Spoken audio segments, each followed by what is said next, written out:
বাংলাদেশের জনতার আওয়াজ নিউজের সম্মানিত সম্পাদক, আমাদের সকলের পরিচিত মুখ এবং 17 বছরের বিরামহীন কষ্ট করে যাওয়া, একের পর এক নিজের মূল্যবান সময় এবং অর্থ অতিবাহিত করা বাংলাদেশের এই দুঃসময়ে স্বৈরাচারী আন্দোলনের একজন সৈনিক, আমাদের ডক্টর আব্দুল আজিজ ভাই। উনি অসুস্থ, ওনাকে দেখতে আমরা আজ ওনার বাসায় উপস্থিত হয়েছি এবং গভীরভাবে দুঃখ প্রকাশ করছি। বিগত দিনে অর্থ, সম্পদ এবং শ্রম দিয়ে যে মিডিয়া এবং পত্রিকা ধরে রেখেছেন, যখন বাংলাদেশের কোনো পত্রিকায় বিএনপি কেন্দ্রিক কোনো নিউজ ছাপা হতো না বা আসতো না, আজিজ ভাই তখন রাতের পর রাত জেগে প্রথমে সিলেটের আলাপ, ধীরে ধীরে সিলেটের আলাপ বন্ধ হয়ে যায়। আপনারা জানেন, বাংলাদেশের অনলাইন পত্রিকাগুলো যখন বন্ধ করে দেয়, তখন সিলেটের আলাপ সহ 36টি অনলাইন পোর্টাল বন্ধ করে দেওয়া হয়।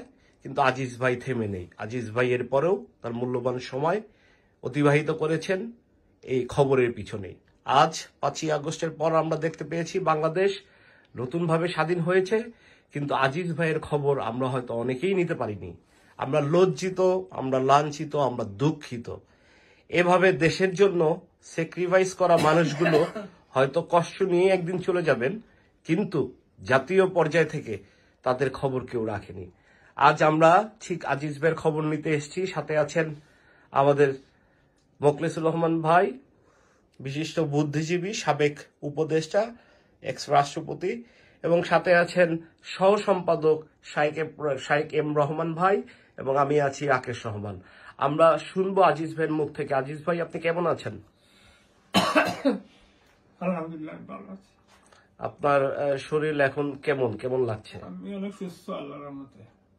আমাদের দোয়া এবং ভালোবাসা আজিজ ভাইয়ের সাথে থাকবে এবং দোয়া এবং ভালোবাসা আমি অনেক ভালো। আলহামদুলিল্লাহ। আমরা শুনবো মোখলেস সাহেবের কাছ থেকে আপনার অনুভূতি কি ভাই, আপনি যে দেখতে আসছেন আজিজ ভাইকে, কি দেখলেন?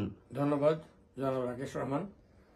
আমি প্রথমে পরম করুণাময় আল্লাহ রাব্বুল আলমিনের দরবারে শুকরিয়া জ্ঞাপন করছি যে আল্লাহ জনাব ডাক্তার এম এ আজিজ জনতার আওয়াজের সম্পাদককে সুস্থ করে আমাদের মাঝে নিয়ে এসেছেন এবং তিনি অসুস্থ অবস্থায় দীর্ঘদিন হাসপাতালে ছিলেন এবং এর আগে তিনি সিলেটের আলাপ দিয়ে যাত্রা শুরু করেছিলেন, মাঝখানে শেষের খবর কন্টিনিউ করেছেন এবং সেখান থেকে এই জনতার আওয়াজের মাধ্যমে দেশের জনগণের সেবা করে যাচ্ছেন। এবং একজন মানুষ যিনি একজন সাংবাদিক কিংবা সম্পাদক, আবার তিনি রাজনীতিবিদও, দুইটার সমন্বয় যখন হয় তখন অনেক কঠিন হয় এই দায়িত্বগুলো, ডুয়েল রোলটা প্লে করা। এবং সেই ক্ষেত্রে অনেক সময় দেখা যায় যে কনফ্লিক্ট অফ ইন্টারেস্ট পর্যায়ে পড়ে। সেই ক্ষেত্রে অনেক সময় দেখা যায় যে রাজনীতির ক্ষেত্রে সার্ভও করতে হয়, এডিটোরিয়াল পলিসিও মেনটেন করতে হয়। অনেক সময় নিজের বিশ্বাসের সাথে জড়িত যারা, তারা যখন ভুল করেন তাদেরকে সেই ভুল ধরিয়ে দিতে হয়, এডিটোরিয়ালেও কঠিন ক্রিটিক্যাল লেখা লিখতে হয়। এই যে জিনিসগুলো করে যাওয়া অনেক কঠিন। ভালো কাজ করতে গেলে এগুলো তো কোনো থ্যাঙ্কলেস জব। জার্নালিজম জবটাকে থ্যাঙ্কলেস জব বলা হয়, কেউ থ্যাঙ্কস দেয় না। একটা উল্টা নিউজ হলেই এটার জন্য উল্টো ভাবে দেখা হয়। তিনি বই প্রকাশ করেছেন এবং জনাব ডাক্তার এম এ আজিজ এবং জনাব শাইক এম রহমান তারা যৌথভাবে একটা বই প্রকাশ করেছেন। এই বইটা আমার হাতে এইমাত্র এসছে, আমি দেখাচ্ছি সবাইকে। বইটার নাম হচ্ছে একটি ভোরের প্রতীক্ষায় এবং এটা সম্পাদনা ডাক্তার আব্দুল আজিজ ও শাইক এম রহমান। এই বইটা যে তিনি লিখেছেন এটা হচ্ছে একটি ভোরের প্রতীক্ষায়। 15.5 বছর বাংলাদেশের মানুষ একটি ভোরের প্রতীক্ষা ছিল এবং আন্দোলন হচ্ছিল বারবার, রাজনৈতিক আন্দোলন, বিভিন্ন সামাজিক আন্দোলন, সাংস্কৃতিক আন্দোলন এবং বিভিন্ন ভাবে বাংলাদেশে যে বিডিআর, যে এটাকে মিউটিনি বললে ভুল বলা হবে, বিডিআর এর একটা ম্যাসাকারের ঘটনা ঘটেছিল, বাংলাদেশে হেফাজতের উপর একটা ম্যাসাকার ঘটেছিল, বাংলাদেশে বিচারের নামে আপনার জঙ্গি কায়দায় মানুষের উপর কি বলে এক্সট্রা জুডিশিয়াল কিলিং চালিয়ে দেওয়া হয়েছিল। এরপরে বাংলাদেশে গণতান্ত্রিক আন্দোলনে যারা ছিলেন তাদেরকে হত্যা করা হয়েছে, গুম করা হয়েছে, খুন করা হয়েছে। সারা দুনিয়ায় আজকে বাংলাদেশ শিরোনাম। এবং দুর্নীতি, লুটপাট, শেয়ার মার্কেট কেলেঙ্কারি, ফ্ল্যাট কেলেঙ্কারি, স্ক্যান্ডাল যেগুলো হয়েছে, এগুলোর কারণে বাংলাদেশের স্বৈরাচার এবং ফ্যাসিস্ট শেখ হাসিনার পতনের অব্যবহিত পরেই তার ভাগ্নি টিউলিপ সিদ্দিককেও ব্রিটেনের পার্লামেন্টের মেম্বার থেকে পদত্যাগ করতে হয়েছে। সরি, পার্লামেন্টের এমপি তিনি, তাই একইভাবে তখন তিনি মিনিস্টার হয়েছিলেন, দুর্নীতি দমন মিনিস্টার। তাকে ওই দুর্নীতি দমন মিনিস্টারের পদ থেকে দুর্নীতির অভিযোগে তাকে পদত্যাগ করতে হয়েছে মিনিস্টারের পদ থেকে, এবং এমপির পদ নিয়েও তিনি বিবাদে আছেন। এমনকি তার কারণে লেবার পার্টি এবং লেবার পার্টির নেতা বর্তমান প্রধানমন্ত্রী ব্রিটিশ প্রাইম মিনিস্টার কিয়ার স্টারমারও রিস্কে আছেন। He is at risk.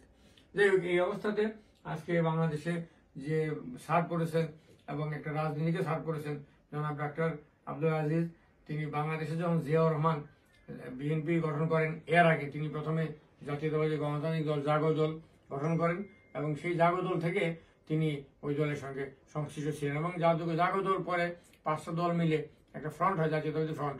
এই ফ্রন্টের সিলেটেড আপনার 10 সদস্যের কমিটির তিনি 6 নম্বর সদস্য ছিলেন, শুরুর কথা আমি বলছি। এবং সেইভাবে আজকে তিনি সার্ভ করেছেন। আজকে আন্দোলনের সময় যখন বিএনপি এবং তারেক রহমান সম্বন্ধে কেউ লিখতে পারতো না, শামসুদ্দিন মানিকের মতো ভুইফুর বিচারপতি দিয়ে, হাইব্রিড বিচারপতি দিয়ে, দুর্নীতিবাজ বিচারপতিকে দিয়ে তারেক রহমান নিউজ বন্ধ করে দিয়েছিল, তখন হাতে গোনা কয়েকটা পত্রিকা দেশে বিদেশে যে নিউজগুলো করতে, তার মধ্যে এই ডাক্তার আব্দুল আজিজের সিলেটের আলাপ, শীর্ষ খবর, ওই জনতা আওয়াজ অন্যতম। এবং তার সাথে যে এডিটর হিসেবে উপদেষ্টা সম্পাদক দায়িত্ব পালন করছেন জনাব শাহেক রহমানও ভূমিকা রাখছেন, এবং জনাব রাকেশ রহমানও, তারা সবাই মিলে আন্দোলনে দেশে বিদেশে ভূমিকা রেখে চলেছেন। আজকে আমাদের সাথে এখানে আছেন শামীম জামান, তিনিও এই জাতীয়তাবাদী আদর্শের জন্য, ইসলামী মূল্যবোধের জন্য কাজ করছেন। এবং আমি মনে করি যে আজকে যে কাজগুলো করা হয়েছে, বিনিময় মূল্যায়ন আল্লাহ তাআলার কাছ থেকে ডাক্তার এম এ আজিজ এবং আমরা সবাই পাবো। এবং আমি তার জন্য দোয়া করি, আল্লাহ তাআলা তাকে দীর্ঘায়ু দান করুন, সুস্থতা দান করুন। আর আজকে আমাদের সাথে এখানে আরো যারা আছেন, বিশেষ করে আমি যাদের নাম বলেছি একটু আগে, শাহেক রহমান, রাকেশ রহমান, শামীম জামান এবং সর্বোপরি ডাক্তার আব্দুল আজিজ, এর জন্য আমি দোয়া করছি আল্লাহ তাআলার কাছে। এবং যারা এই ইসলামী মূল্যবোধ এবং জাতীয়তাবাদী আদর্শের জন্য কাজ করছেন, শুধুমাত্র একটি কথা বলে বিশ্বাস করতে চাই, সেটি হচ্ছে বাংলাদেশে সংবিধান সংস্কার কমিশন সহ 10টা সংস্কার কমিশনের কাজ করছে, এবং এর মধ্যে 4টা সংস্কার কমিশন গতকালকে তাদের রিপোর্ট জমা দিয়েছে। এবং রিপোর্টের মধ্যে, বিশেষ করে সংবিধান সংস্কার কমিশনের রিপোর্টের মধ্যে, যারা বাংলাদেশের সংবিধানে সবাই আগে পরে যারাই ক্ষমতা এসেছেন, পক্ষে বিপক্ষে যারাই ছিলেন, স্বৈরাচার গণতান্ত্রিক যারাই ছিলেন, তারা সবাই যেখানে ঐক্যমত্যে পৌঁছেছেন, একটি জাতীয় ঐক্যমত্য গঠিত হয়েছে। সংবিধানের প্রারম্ভে বিসমিল্লাহির রহমান থাকবে, এটার ব্যাপারে কোনো কথা নেই। এই সংবিধান সংস্কার কমিশন এটাকে বাদ দিয়ে দেওয়া হয়েছে। এবং এরপরে সর্বশক্তিমান আল্লাহ তাআলার পূর্ণ আস্থা বিশ্বাস, এটা এই সংবিধান সংস্কার কমিশন রিপোর্টে নাই, এটাও দলদের কাছে গৃহীত হয়েছে ইতিমধ্যে, বছরের পর বছর, যুগের পর যুগ। এরপর রাষ্ট্রধর্ম ইসলাম করেছিলেন জেনারেল এরশাদ প্রেসিডেন্ট থাকতে, এটা সবাই মেনে নিয়েছে। এমনকি সংবিধান ৫ম সংশোধনীর মাধ্যমে আওয়ামী লীগ এটাকে গ্রহণ করেছে। জিয়াউর রহমান বিসমিল্লাহির রহমানির রহিম, সর্বশক্তিমান আল্লাহ তাআলার উপর আস্থা বিশ্বাস, 2টা ধারা সংবিধানের মূলনীতিতে সংস্করণ সম্পূরক হিসেবে অন্তর্ভুক্ত করেছেন ৭২ সংবিধানে। এটা আমাদের সংবিধানের অংশ। রাষ্ট্রধর্ম ইসলাম এরশাদ করেছেন, এটাও সংবিধানের অংশ। এবং বাংলাদেশের রাজনীতিতে এটা টিকে থাকবে। It has come to stay until কিয়ামা। Bangladesh has also come to stay, এবং এটাকে কেউ বন্ধ করতে পারবে না। আমি আহ্বান জানাই বর্তমান প্রধান উপদেষ্টা ডক্টর মোহাম্মদ ইউনূসের মাধ্যমে তার সরকার, অন্তর্বর্তীকালীন সরকার এবং সংবিধান সংস্কার কমিশনকে এবং রাজনৈতিক দলগুলোকে, যারা যারা বর্তমানে রাজনীতি করছেন, তাদের সবাইকে এই ব্যাপারে জাতীয় ঐক্য সৃষ্টি করার জন্য, এবং বাংলাদেশের সংখ্যাগরিষ্ঠ মানুষের ধর্মীয় মূল্যবোধ, রাজনৈতিক মূল্যবোধ, সাংস্কৃতিক মূল্যবোধ, আমাদের যে আইডেন্টিটি, যে এটাকে তুলে ধরতে। এবং গণতন্ত্র মানে হচ্ছে মেজরিটি রুল, মেজরিটিজ রুল। এবং মেজরিটি রুল মানে 51% ভোট দিলে হয়, 93% বাংলাদেশের মুসলমান। এবং ইসলাম অন্যান্য ধর্মকেও তাদের অধিকার পালন করার সুযোগ দিয়েছে। আমরা সব ধর্মাবলম্বীকে তাদের ধর্ম পালন করার অধিকার আমরা দেবো, এবং আমরা দিয়েছি।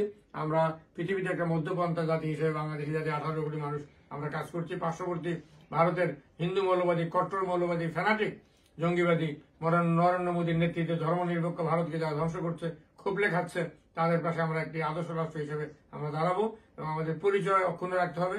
যেভাবে মার্কিন যুক্তরাষ্ট্রে উই ট্রাস্ট ইন গড। ব্রিটেনের in the name of god তারা চার্চে গিয়ে প্রেসিডেন্ট থেকে শুরু করে স্থানীয় সরকারের পৌর কাউন্সিলর পর্যন্ত, মেয়র পর্যন্ত তারা শপথ দেন এবং ধর্ম এবং রাজনীতিকে আলাদা করা যাবে না। আমরা মধ্যপন্থ অবলম্বন করবো, কিন্তু আমাদের পরিচয়, আমাদের ধর্ম আমরা অক্ষুণ্ণ রাখবো। এই জন্য আজকে যে সংগ্রাম চলছে, এই সংগ্রামকে আরো সামনে এগিয়ে নিয়ে যাবেন জনাব ডক্টর এম এ আজিজের নেতৃত্বে, তার টিম, তার পত্রিকা এবং তাদের লেখা। তারা জনাব ডক্টর এম এ আজিজ এবং শাহেক এম রহমান তাদের লেখা যারা তারা লিখেছেন, বই লিখেছেন, অবরুদ্ধ বাংলাদেশ নামে আরেকটা বই শাহেক এম রহমান লিখেছেন, এবং তাদের যৌথ প্রযোজনা বা আলাদাভাবে তারা করবেন, তারা এটাও অক্ষুণ্ণ রাখবেন। জনাব রাকেশ রহমান, শামীম জামান সহ সবাইকে আবারও ধন্যবাদ এবং মোবারকবাদ জানাই। আল্লাহ হাফেজ। অসংখ্য ধন্যবাদ ভাইয়া আপনাকে। শুনছিলাম বর্তমান প্রেক্ষাপটের কথা। আমরা জানি যে 16 বছর একটি সরকার আজীবন থাকার যে বাসনা, সেই বাসনা থেকে ছিটকে পড়েছে। ছিটকে পড়েছে তার ভাগ্নি, বিদেশের মন্ত্রিত্ব হারিয়েছে দুর্নীতির কারণে, এবং পাপ করলে সেই পাপের সাজা পেতেই হয়। তার খুব বহিঃপ্রকাশ আমরা খুব তাড়াতাড়ি আমরা দেখতে পেলাম। তো আমি বলতে চাই, যারা এখন ক্ষমতায় নিজেদেরকে ক্ষমতাবান মনে করছেন, আগামীকাল আপনারা সেই ক্ষমতায় থাকবেন কিনা সেটাও কিন্তু ভাববার বিষয়। এবং আমি মনে করিয়ে দিতে চাই, আজ হয়তোবা আমি 16 বছর পরে বা 15 বছর পরে অসুস্থতার জন্য দেশের ভালোবাসা থেকে বা দেশের টান থেকে সরে আসতে পারি দূরে, কালকে যে আপনি আমার জায়গায় পড়বেন না তার কোনো গ্যারান্টি নেই। আজিজ ভাই যেই পরিমাণ সময় অতিবাহিত করেছে, আর কেউ না জানলেও এটা ওই সময়ে যারা এই নির্যাতনের শিকার এবং যাদের কোন রকম বক্তব্য কোন টিভি চ্যানেল তো দূরের কথা, কোন পত্রিকায়ও আসতো না, তারা ভালো মতনই জানেন আজিজ ভাইয়ের অবদানটা কোথায়। তাই আমরা বলবো, আন্তরিকতার সাথে, ভালোবাসার সাথে মানুষের মন জয়ের মাধ্যমে রাজনীতিতে ফেরত আসুন, তাহলে আপনারাও ভবিষ্যতে ছিটকে পড়বেন কোথায়, নিজেদেরকে সেই খুঁজে পাবেন না আপনারা। আমি অনুরোধ করব সহকারী সম্পাদক উপদেষ্টা শাহেক এম রহমানকে। শাহেক ভাই, আপনার কেমন লাগছে আজিজ ভাইকে এই অবস্থায় দেখে, বা আপনার অনুভূতিটা কি? খুব সংক্ষেপে বলতেন। রাকেশ ভাই, আজকে আসলে আমরা আজিজ ভাইয়ের যে অবস্থা আমরা এসে দেখলাম, দেখে খুবই মর্মাহত। কারণ আজিজ ভাই সাথে আমি এখন 1 নাগারে 10 বছর হয়ে গেছে আমি ওনার সাথে। ওনার ডান হাত বলেন আর বাম হাত বলেন, যে হাত বলেন, আমি এইভাবে ওনার সাথে কাজ করতেছি। নাম আমার উপদেষ্টা সম্পাদক, কিন্তু এমন কোনো দিন নাই যে দিনের মধ্যে 10-12 বার, 15 বার, 14 বার ওনার সামনেই বলতেছি। আমাদের সাথে নিউজ দিয়ে করসপন্ডেন্স হয় নাই, এমন কোনো দিন আমার মনে হয় অতিবাহিত হয় নাই। লাস্ট 10 ইয়ার্স যখন শীর্ষ খবর ছিল, শীর্ষ খবর থেকে শুরু করে আমি ওনার সাথে ছিলাম, আলাপে ছিলাম না, শীর্ষ খবরের সাথে থেকে শুরু করে আমি ওনার সাথে ছিলাম। আজও অবধি আমি আছি। সব ধরনের সহযোগিতা, যত ধরনের সহযোগিতা, ব্রেইন, কলম, কাগজ, যা কিছু আছে সবকিছু, ফাইন্যান্সও লাগে যতটুকু পারি, আমার অনুযায়ী যতটুকু পারি করতেছি, এখনো করছে, বুঝতে পারলাম। কিন্তু এই আজিজ ভাই, আমি জানি, আমি আজিজ ভাই রক্তে রক্তে আমি চলেছি, আমি জানি আজিজ ভাই কিভাবে এগুলো মেনটেন করছে। আজকে আপনারা দেখতে পাচ্ছেন ক্যামেরার সামনে, আজিজ ভাই গত 2 বছরের ভিতরে 15 বার হসপিটালে গেছে। 5 থেকে 7 বার আমি নিজে স্টাফ দিয়েছি, ওনার জন্য দোয়া করবেন। দোয়া অবশ্যই সবাই করছে, দোয়া না করলে উনি ফেরত আসতেন অবশ্যই।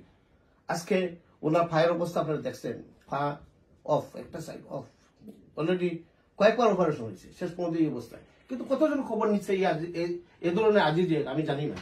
এ ধরনের আজিজ বহু আজিজ আছে, শুধু এই আজিজ না। আমি মনে করি এই বাংলাদেশে এই 55,526 মাইল বর্গ মাইলের ভিতরে বহু আজিজ এইভাবে বসে আছে, বহু আজিজ এইভাবে কাটাচ্ছে, কতকত করতেছে। আজিজ ভাই ফেসের দিকে তাকিয়ে দেখেন। কিন্তু এই আজিজ ভাই যে খবর নেওয়ার দরকার, যারা খবর নেওয়ার দরকার, তারা কিন্তু খবর নেই নাই। এই আজিজ ভাই পত্রিকার মাধ্যমে আমার একটা বই হয়েছিল অবরুদ্ধ বাংলাদেশ, এই লেখার ম্যাক্সিমাম লেখাগুলি ছিল আজিজ ভাই পত্রিকা থেকে। উনি সম্পাদক, আমি উপদেষ্টা সম্পাদক। আমি ওনার সাথে রাত দিন কাজ করেছি, এবং ওই পত্রিকা না থাকলে আমার এই বই হইতো না। আমার এই বই, আমার অবরুদ্ধ বাংলাদেশ বইয়ের জন্ম হয়েছে ওনার পত্রিকা থেকে। আরো পত্রিকায় গেছে, আমার দেশে গেছে, অন্যান্য পত্রিকায় গেছে, অনেক পত্রিকায় গেছে, কিন্তু মেনলি কিন্তু ওইখানেই আমি ছিলাম। যাই হোক, আমি আর আমি কথা বললে জানি না কোথায় যাব, বেশি যাইতে চাই না। আমি সবার কাছে দোয়া করবেন, সবাই আমার আজিজ ভাইয়ের জন্য দোয়া করবেন। আজিজ ভাই এখন বাসায় চলে আসছেন, আলহামদুলিল্লাহ আপনাদের সবার দোয়ায়। কিন্তু আমি মনে করি আজিজ ভাই কখনো যথাযথ মর্যাদা পাচ্ছেন না। আজিজ ভাই যে জিনিস করে গেছে এই সমাজের জন্য, উনি আর কি করবেন আমি জানি না। এখন এই সেক্টরে বসে, এই যে কম্পিউটার এখানে আছে, আপনি দেখতে পাচ্ছেন জানি না কেন, এই কম্পিউটারে বসে এখনো কাজ করছেন। ওনার পা একটা নেই, কিন্তু কাজ করতেছেন। কাজ কার জন্য? দেশের জন্য, মানবতার জন্য, মানুষের জন্য, নিজের কোনো কিছুর জন্য না। উনি পকেটে পয়সা খরচ করতেছেন, কাউকে বলতেছেন না আমাকে দেন। উনি মানবতার জন্য কাজ করতেছেন। যদি সত্যিকার হিউম্যান রাইটসের কোনো মানুষ বলেন, মানবতাবাদী কোনো মানুষ বলেন, মানবতার ফেরিওয়ালা বলেন, আমি আজকে আজিজ ভাইকে বলবো হি ইজ এ মানবতার ফেরিওয়ালা। বুঝছেন? আমি আর বেশি বলছি না। ধন্যবাদ, ধন্যবাদ। ভালো থাকেন আজিজ ভাই, সুস্থ থাকেন। দোয়া করি আপনার জন্য, আমাদের জন্য দোয়া করবেন। সবাইকেও ধন্যবাদ, কষ্ট করে আমাকে দেখা আসছেন, আমার স্যার আসছেন, আমি আপনাদের কাছে কৃতজ্ঞ। ধন্যবাদ শাহেদ ভাই।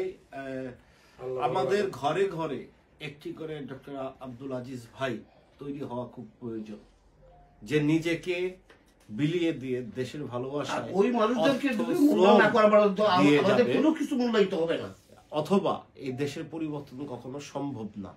আর অনেকে জানেন আজিজ ভাইয়ের ভূমিকা কি ছিল। সৌজন্য ভদ্রতার খাতিরে হলো আমরা আশা করব আপনারা যেই অপেক্ষায় রয়েছেন সেই অপেক্ষার পালা শেষ হয়ে হয়তোবা আপনারা সেই 16 তলার উপরে না উঠতে পারেন, কিন্তু মানুষের মতন মানুষের সহানুভূতি দিয়ে মন জয় করে মানুষের খোঁজ খবর নেওয়ার সেই যে অভ্যাস, সেই অভ্যাসটুকু তৈরি করেন। না হলে আপনারাও আগামী 5 বছর বা 10 বছর পরে ছিটকে পড়বেন এই পালিয়ে যাওয়া আওয়ামী লীগের নেতাদের মতো। ধন্যবাদ সবাইকে, সবাই ভালো থাকবেন। আজিজ ভাই শেষ সম্বল হইল এই বই। আজিজ ভাইয়ের এই বইটি আমরা দেখিয়ে আজ এখানে বিদায় নিচ্ছি। আপনারা সবাই ভালো থাকবেন।